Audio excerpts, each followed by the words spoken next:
জনাব তারেক রহমান সাহেব ডিসেম্বর মাসের ২৫ তারিখে বাংলাদেশে আসবেন। এটি হলো খবর এবং এটিকে শতভাগ নিশ্চিত ধরে বিএনপি যারা নেতাকর্মী তারা সর্বোচ্চ চেষ্টা করছেন জনাব তারেক রহমান সাহেবের স্বদেশ প্রত্যাবর্তনটিকে উদযাপন করার জন্য।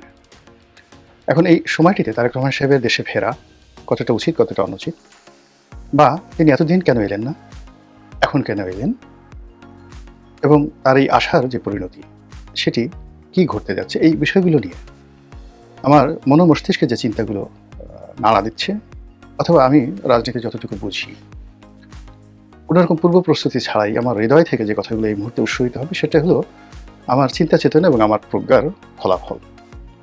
আপনারা শুনবেন, ভালো লাগলে স্মরণে রাখবেন, আর ভালো না লাগলে ক্ষমা সুন্দর দৃষ্টিতে দেখবেন। প্রথমত, আমি সেই গত 14 মাস থেকে একবার ফার্টে থেকে আমার কাছে মনে হয়েছে যে 8 তারিখে, ডিসেম্বর মাস নয়, ঠিক জুলাই মাসের যে বিপ্লব, জুলাই আগস্টের যে বিপ্লব, যেটি 5ই আগস্টে পূর্ণতা পেল এবং সরকার যেদিন গঠিত হলো ডক্টর মোহাম্মদ ইউনূসের নেতৃত্বে, তার আগের দিন পর্যন্ত জামাত এবং বিএনপির হাতে পর্যাপ্ত সুযোগ ছিল, সুবিধা ছিল। তারা সেই অপরচুনিটিটা হারিয়েছে, নষ্ট করেছে। অর্থাৎ আগস্টের 5 তারিখ, 6 তারিখ, 7 তারিখ, 8 তারিখ বিএনপি এবং জামাতের যা করণীয় ছিল সেটি তারা করেনি। ক্যান্টনমেন্টে জামাতের আমির গিয়েছেন, বিএনপির মহাসচিব গিয়েছেন, অন্যান্য নেতৃবৃন্দ গিয়েছেন।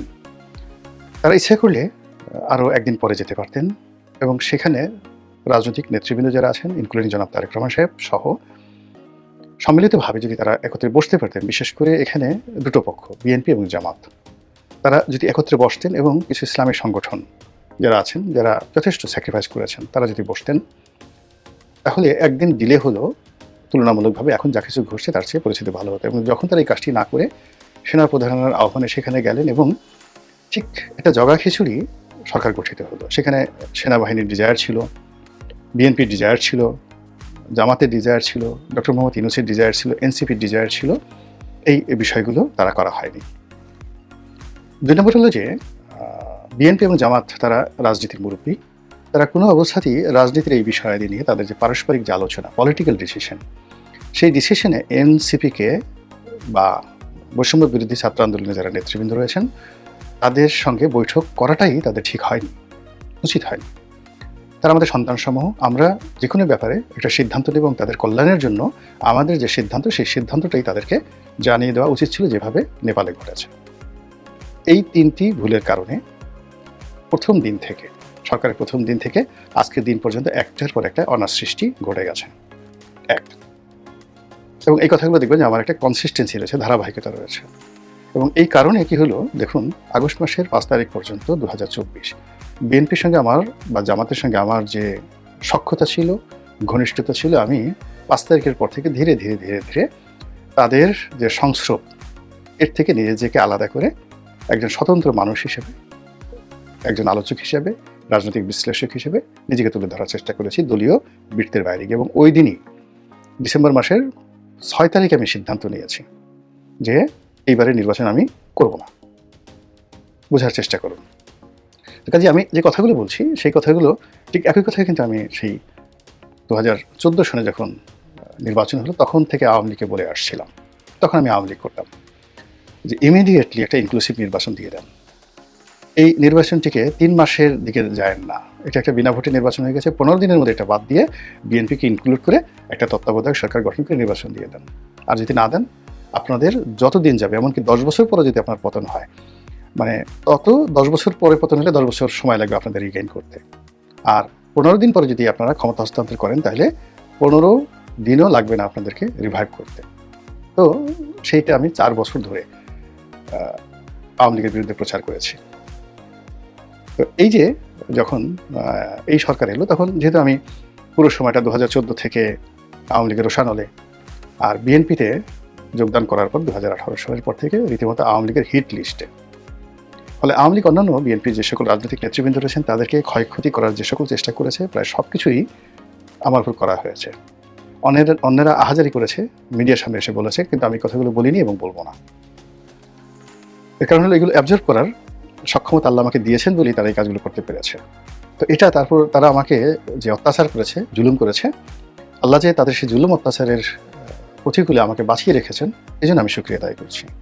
আবার ধরুন এই সময়টিতে বিএনপি বা জামাতের সেই পুরো সেই 2018 থেকে একেবারে 2024 সন পর্যন্ত আমার যে এন্ট্রান্স ছিল, সংযোগ ছিল, তো আমি অন্যান্য যারা সুযোগ নিয়েছেন এমন কোনো সুযোগ নাই যেটি আমার জন্য প্রযোজ্য ছিল না।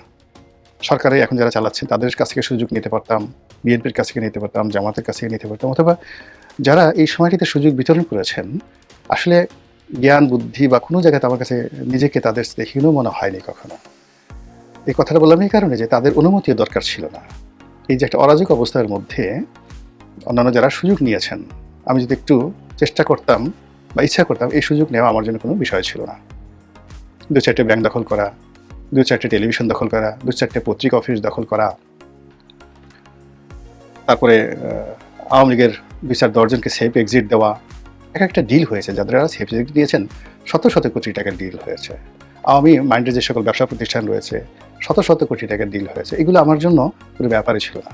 আমি এই লাইনের মানুষ, সব মুখস্থ, সব জিনিসগুলো মুখস্থ। ফলে 5 তারিখ সকালবেলা থেকে আমি চেষ্টা করলে কয়েক হাজার কোটি টাকার মালিক সহ মানে পদ পদবি আমার জন্য কোনো ব্যাপার ছিল না। কাকপক্ষীয় টের পেত না। এখন চাঁদাবাজ হিসেবে, দখলবাজ হিসেবে যাদের নাম আসছে, আমি এই কাজ করলেও আমার নাম আসতো না। এর কারণ হলো আমি কৌশলগুলো জানি। তো এনিওয়ে, সেইগুলো বাদ দিয়ে আমি এই যে দেশের স্বার্থে, জনগণের স্বার্থে, আমার নিজের স্বার্থে সকল প্রলোভন থেকে, লোভ থেকে, লালসা থেকে নিজেকে নিবৃত রাখতে পেরেছি। এই জন্য আল্লাহর দরবারে শুকরিয়া, আল্লাহ আমাকে এই সুযোগ দিয়েছেন। আর ফলে এখন এই কথাগুলো আমি বলতে পারছি যা বলছিলাম। তো তখন থেকে আমার কাছে মনে হয়েছে যে তারেক রহমান সাহেবের বাংলাদেশে ফেরত আসা সর্বোচ্চ এবং একমাত্র নিরাপদ যে সময় সেটি ছিল আগস্ট মাস 2025 সালের 5 তারিখ থেকে 8 তারিখ পর্যন্ত। যেদিন সরকার গঠন হয়েছে সেই দিন আর ক্ষমতার লাটাই তারেক রহমান সাহেবের হাতে নেই। আর দিন যত গেছে এই বাংলার জমিন, রাজনীতি, আকাশ বাতাস সব কিছু তারেক রহমান সাহেবের জন্য বুমেরাং হয়ে গেছে। অর্থাৎ ইভেন তিনি যদি 2025 সনের জানুয়ারিতে আসতেন, তাহলে ফেব্রুয়ারি মাসে আসলে যে ক্ষয়ক্ষতি হতো তার চেয়ে কম হতো। আর এখন যে আসছেন, মানে তার চেয়ে 100 ভাগের 1 ভাগ ক্ষয়ক্ষতি হতো যদি তিনি সে আরও 6 মাস আগে আসতেন। ফলে তার যে ঝুঁকিটি, এই মুহূর্তে দেশে ফেরার যে ঝুঁকিটি, এটি একটি মানুষের জীবনের সর্বোচ্চ। এসে তার ঝুঁকি থাকে না।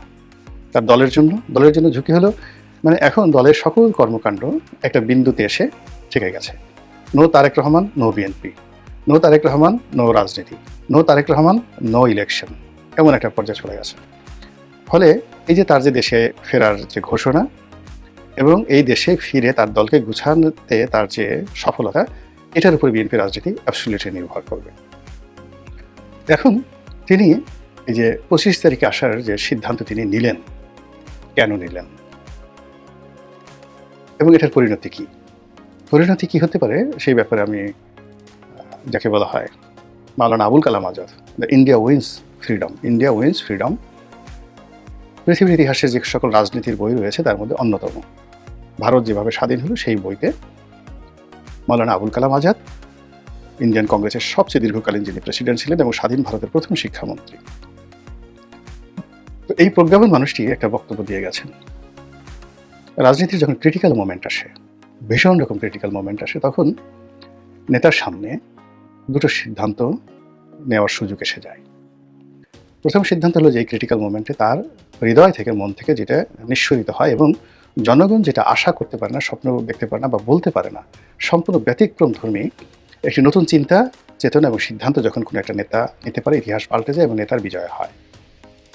এগুলো একটা। তাহলে কি হলো, যখন একটা ক্রিটিক্যাল সময়ে যায়, সেই ক্রিটিক্যাল সময়ের মধ্যে আপনি স্বাভাবিকভাবে জীবনযাপন করবেন, হাওয়া যেদিকে যায় সেভাবে চলবেন, অথবা আপনি সব কিছুর ঊর্ধ্বে গিয়ে এমন একটা সিদ্ধান্ত নেবেন যার মনোমস্তিষ্কে যা কিনা কোনো অবস্থাতেই মনোমস্তিষ্কে অন্য মানুষের আসে না। এই আপনার ব্যতিক্রমধর্মী অল অন এ বোল্ড ডিসিশনের কারণে আপনি বিজয়ী হবেন। কিভাবে? সম্রাট কনস্টান্টাইন দ্য গ্রেট, রোমের সম্রাট, তো তিনি রোমের কাছাকাছি মার্চ করছেন এবং তিনি জানেন যে রোমান যে বাহিনীর সঙ্গে এখানে যে রাজনীতি চলছে তিনি পারবেন না। তো ওই মুহূর্তে তাকে একটা সিদ্ধান্ত নিতে হবে এবং যুদ্ধের আগে অল অন এ সার্টেন তিনি একটা সিদ্ধান্ত নিলেন। তিনি খ্রিস্ট ধর্মকে রাষ্ট্রধর্ম ঘোষণা করলেন, নিজে খ্রিস্ট ধর্মে দীক্ষিত হলেন এবং জনগণের মধ্যে একটা নতুন উন্মাদনা তৈরি করে যুদ্ধে জয়লাভ করে এই একটা নতুন ডাইনেস্টি তৈরি করলেন। এই পুরো সিদ্ধান্তটি মানে খ্রিস্ট ধর্ম প্রতিষ্ঠিত হওয়ার ৩০০ বছর পরে প্রথম একজন সম্রাট উইদিন ১ মিনিটের মধ্যে নিয়েছিলেন। একই বিপদে পড়েছিলেন সম্রাট বাবর।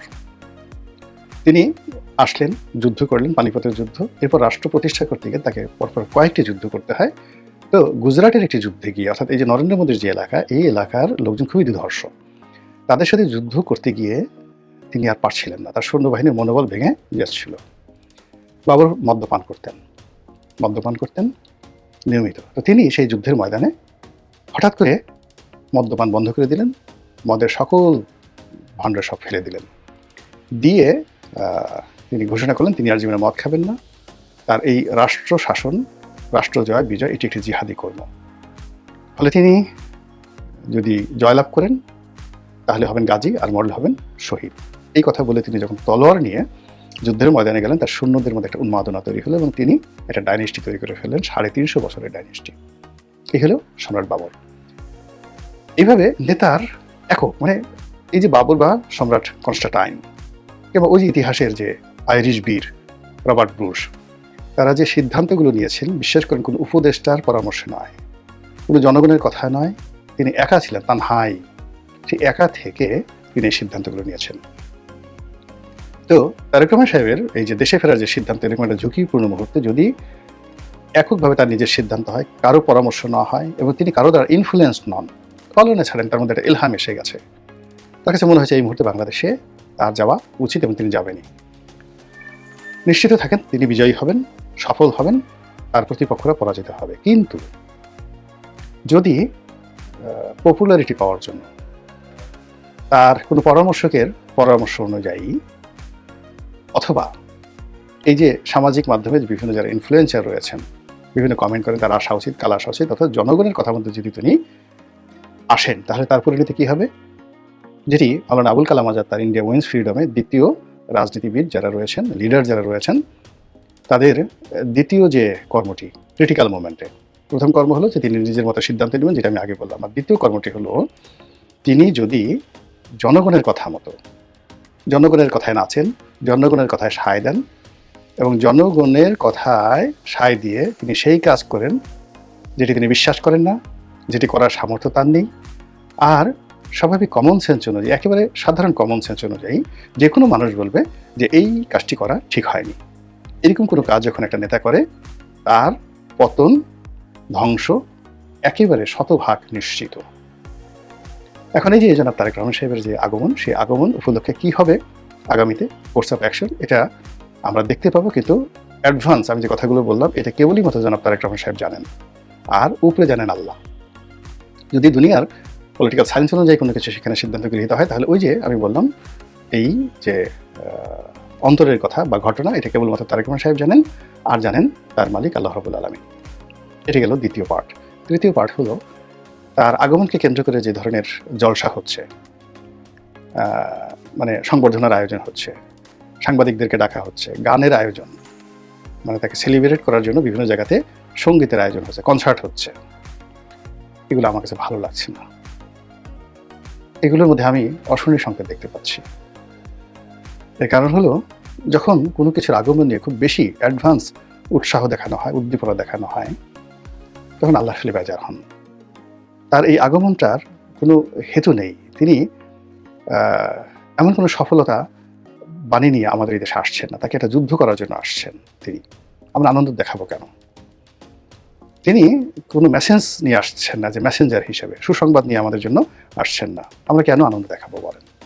তিনি যে বাংলাদেশ থেকে গেছেন একটা করুণ পরিণতির মুখোমুখি হয়ে, অপমানিত হয়ে, লাঞ্ছিত হয়ে, কষ্ট হয়ে, দুর্ভাগ্যের রাজপুত্র রূপে তিনি দেশ ত্যাগ করেছিলেন 1/11-এর সময়। এটা ছিল অপমানের একটা বিদায়। সেখান থেকে তিনি আবার যখন ফিরছেন, সেই ফেরাটার মধ্যে দল হিসেবে বিএনপি, ব্যক্তি হিসেবে তারেক রহমান সাহেবের আপনি সাকসেস রেশিওটা দেখেন। জামাত বলবে যে তারা তো এই কাজ করেনি, এই কাজ মাস্টার মাইন্ড হিসেবে এই বিপ্লবটা আমরা ঘটিয়েছি। বিএনপি বলে যে না, আমরা ঘটিয়েছি। তো সব মিলিয়ে যেটা দিয়ে বিতর্ক আছে, যেটার পিছনে লিখিত ইতিহাস আছে, দলিল আছে, এবং সেই সকল দলিলের মধ্যে একটা সিঙ্গেল শব্দ পাবেন না যে শব্দের কারণে আপনি তার আগমনকে উপলক্ষ করে আনন্দ প্রকাশ করতে পারেন, উল্লাস করতে পারেন এবং জাতিকে বলতে পারেন তোমরা আনন্দ করো। কাজে এই যে এত আয়োজন, এত রাগঢাক, এত ঢাক ঢোল, এই জিনিসগুলো ইতিহাসের দৃষ্টিতে আমি ছাত্র হিসেবে, ইতিহাসের ছাত্র হিসেবে যতটুকু জানি, এটা লক্ষণটা ভালো নয়।